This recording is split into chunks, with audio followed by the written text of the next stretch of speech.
శివాయ నమః అనే మాట రావాలట. అది కూడా శ్రీ శివాయ నమస్తుభ్యం. ఇది గొప్ప మంత్రం అని చెప్పారండి.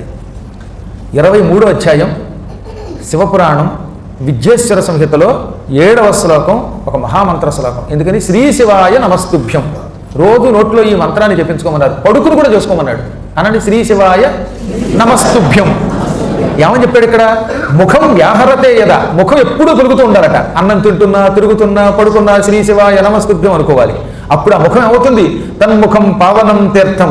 ఆ ముఖమే ఒక తీర్థస్థలం అయిపోతుంది. మీరు శ్రీ శివాయ నమస్తుభ్యం అనుకుంటూ ఉంటే మీ ముఖం గంగగా, యమునగా, సరస్వతిగా లేక కాశీ వంటి దివ్యక్షేత్రాలుగా మారిపోతుంది. ఆ ముఖం పరమ పవిత్రమైనది. దీనివల్ల సర్వ పాప వినాశనం, సమస్త పాపాలు తొలగిపోతాయి. శివుడికి అత్యంత ప్రీతిపాత్రమైనవి 3 ఉన్నాయి. ఈ శ్లోకాలు కూడా జాగ్రత్తగా విందాం. యత్రత్రయం సదా తిష్ఠేత్ ఏతత్ శుభతరం ద్విజాః తస్య దర్శనమాత్రేణ వేణీ స్నాన ఫలం లభేత్ శివనామ విభూతిశ్చ తథా రుద్రాక్షయేవ చ ఏతత్రయం మహాపుణ్యం త్రివేణీ సదృశం స్మృతం. ఒక భక్తుడి ముఖం చూడండి, మీకు త్రివేణీ స్నాన ఫలితం వస్తుంది. ఇంతకీ ఏ భక్తుడి ముఖం చూడాలి అంటే శివనామం పలికేవాడు, శివశివాని నోటితో పలికేవాడు, నుదుట విభూతి ధరించినవాడు, మెడలో రుద్రాక్ష వేసుకున్నవాడు. అటువంటి భక్తుడి ముఖం చూడు. ఆ భక్తుడి ముఖంతో త్రివేణీ సంగమ స్నానం మహాఫలితం వస్తుంది. త్రివేణి ఎక్కడుంది? ఇప్పుడు ప్రయాగంటనే అక్కడ గంగా యమున కనపడతాయి. అడుగున అంతర్వాహినిగా సరస్వతి ఉంటుంది. రోజు అందులో స్నానం చేసి ఆ నీళ్లతో శివుడికి అభిషేకం చేయటం వల్ల వచ్చే ఫలితం ముఖం చూస్తేనే వస్తుందట. ఎవడి ముఖం? శివనామం పలుకుతూ విభూతి పెట్టుకుని రుద్రాక్ష ధరించిన వాడి ముఖం చూస్తే.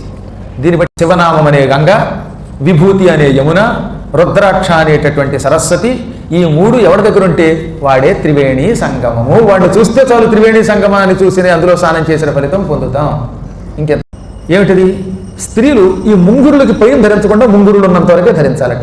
ఆడవాళ్ళు ఎప్పుడు లలాటం మీద త్రిపుండ్రం ధరించేటప్పుడు ఈ వెంట్రుకలు ఇలా వెనక్కి నొక్కుని వెంట్రుకలకి కింద భాగంలో ధరించాలి. వెంట్రుకలకి పైకి తగిలేలాగా ధరించకూడదు. ధరించాక వెంట్రుకలు పెడితే దోషం కష్టమా? మళ్ళీ ధరించేటప్పుడు ఇలా వెంట్రుకలు వెనక్కి ఎత్తుకుని అప్పుడు ధరించాలి విభూతి. అందుకని స్త్రీలకు సుస్పష్టంగా 1-2 సార్లు మనం చెప్పుకోవాలన్నమాట. స్త్రీభిస్త్రిపుండ్రమలకావధిధారణీయం. అలకలకి కింద వెంట్రుకలకి తగలకుండా చేసుకోవాలి. ఇక్కడ ఈ 3 శ్లోకాలు చాలా గొప్పవి. 51, 52 శ్లోకాలు. అవేమిటది? ద్విజులు కానివాళ్ళు, భర్తృహీనలు, భర్త కలిగిన వారు, వీరందరూ ఇలాగే భస్మాన్ని ధరించండి. మగవాళ్ళకైతే ఏమిటంటే పూర్వకాలంలో ఎక్కువ గుండు చేయించుకునేవారు. అందుకని ఈ వెంట్రుకలు ఇలా వెనక్కి అనుకుని భస్మధారణ చేయవలసిన అవసరం లేదు. కానీ ఒకవేళ కేశములు ఉంటే మాత్రం కేశములను చేతితో వెనక్కి నొక్కుని అప్పుడు భస్మధారణ ధరించాలట. చేసేవాళ్ళైతే ఓం త్ర్యంబకం యజామహే సుగంధిం పుష్టివర్ధనం గురువారుకమేవ బంధనామృత్యోర్వృక్షీయమృత అనే మంత్రంతో. ఇలాంటి సంధ్యావందనం లేనటువంటి వాళ్ళు శివ శివ శివ శివ నమశివాయ శివాయ నమః అనుకుంటూ పెట్టుకోవాలి.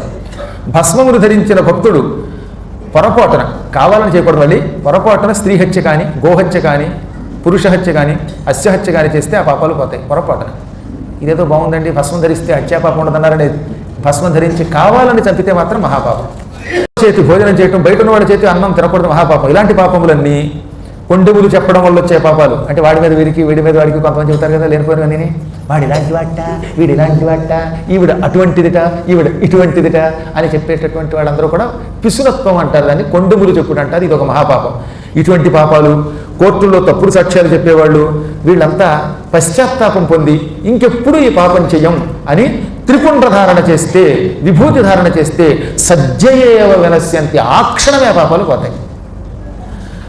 కానీ అన్నిటికంటే పాపం శివభక్త నింద. అన్నిటికీ ప్రాయశ్చిత్తం ఉందట. శివభక్తులు తిట్టామంటే మాత్రం ప్రాయశ్చిత్తం లేదు. మరి అప్పుడు ఏం చేయాలి? పొరపాటున శివభక్తుని తిట్టాడు, దానికి ప్రాయశ్చిత్తం లేదు. దానికి ఇంకొకటే మార్గం అట. 108 ప్రదక్షిణలు శివాలయంలో చేసి శివప్రసాదం తినాలిట.